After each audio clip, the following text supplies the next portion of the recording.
我哋識得由 Gear Planet 提供嘅 Thrustbuster 法拉利 SF1000 軚環，相信喺外國唔少 Sim Channel 其實都已經 review 過啦。佢嘅 unique selling point 就喺同 F1 2020咁多個 platform 裏面嘅遊戲無縫連接，實時喺佢嘅 LCD 裏面咧睇到各個 UI 嘅界面。喺 review 嘅過程當中，我哋都睇到 Thrustbuster 對於成個開箱嘅體驗其實係花咗更多嘅心機，每件部件都有自己一個 compartment， 而且個防震面嗰個 cut out 咧亦都係啱啱好嘅。雖然同 Fanatec 嘅手感都仲有啲距離，咁但係的確有一個聯成產品嘅特別嘅感覺。佢整體嘅做工都符合 Thrustbuster 一向家用產品嘅水平。佢塑膠嘅主口上面冇任何明顯會入塵嘅地方，而面板上面嘅碳纖板呢，亦都係真碳纖嚟。塑膠嘅掣手感唔係叫特別好，而上面嘅 marking 亦都只係貼紙，而唔係噴油或者 UV。咁但係成個 package 嚟講呢，佢個 shifter 嘅用料同設計呢，明顯係特別高檔。個 shifter 係一件過嘅 brush metal， 兼且係用 magnetic actuation， 無論喺嗰個撳落去嘅重量感啦、行程啦、清晰度同聲音方面都係一流。我覺得直頭可以同 Fanatec Podium 級數嘅嘢有得揮。Thrustbuster 其實仲公佈咗一個更高級嘅 shifter upgrade， 咁但係仲可以點好啲呢？真係試過先知。軚環本身帶住一條 USB 線，係用嚟 update 個軚環本身嘅 firmware。當兩者準備好之後呢， F120 裏面其實真係 plug and play 咁簡單。佢嘅 native 模式係唔需要 set up 任何嘅 WiFi 或者 port 嘅，而暫時亦都冇其他遊戲係支持佢嘅 WiFi 模式，所以喺 set up WiFi 呢點上面呢，我哋暫時就略過啦。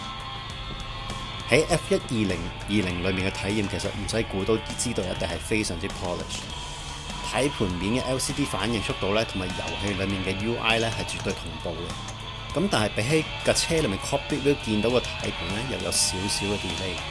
咁我相信呢個係個遊戲本身程式寫嘅方法。而軚盤面上面嘅扭掣咧係絕對足夠控制遊戲裏面所有嘅 function。我哋嘗試過將一個扭掣 set 做 brake bias， 而另一個 set 做嗰個 differential。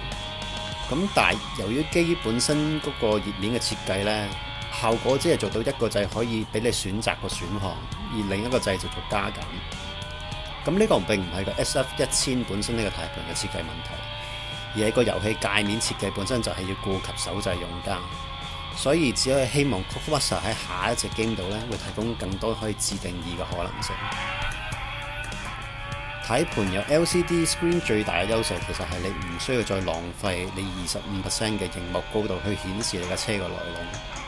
遊戲裡面嘅視點你可以 set 得低啲，你可以坐得近啲，睇到更多賽道嘅範圍。個 pedal shift 嘅清晰度對於連續拖4-5個波嘅情況呢，其實都有一定嘅幫助嘅。基本上你聽聲就可以確定自己究竟拖咗幾多個波。我相信大部分人都唔會只供一隻賽車遊戲，所以個軚盤喺其他遊戲嘅表現呢，其實都幾重要。我哋車隊今年重點玩 ACC， 玩 ACC 我哋就鍾情於 TGT 本身嘅盤面，因為佢有4個扭掣，啱啱好滿足到大部分車款嘅需要。